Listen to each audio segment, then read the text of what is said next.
In this video, I'm going to show you how to get a wish machine in Once Human. Now this is actually not as hard as it looks. What you have to do is press I on your keyboard to open up your inventory and then go inside Memetics. In here, you want to go to Memetics here on the left, and then you want to go to the third tab, which is Logistics, okay? You then want to scroll down a little until you come to these 3 ascendants, and you will see at the very bottom a wish machine. You simply want to click it and then press F to confirm or click over here. Then again, you want to click F or confirm, and you've got yourself a wish machine unlocked. Then you want to click Escape key, so 3 times to get out of here.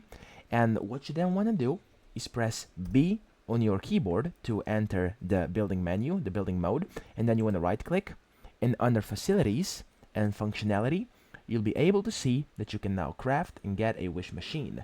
Now what this does, as you can see, it says in the description, and yes, once you get these materials, as you can see, it's not hard to get at all. You'll be able to place down a wish machine and successfully use it. I hope this video helped you out, and if it did, please subscribe to this channel and help me out as well.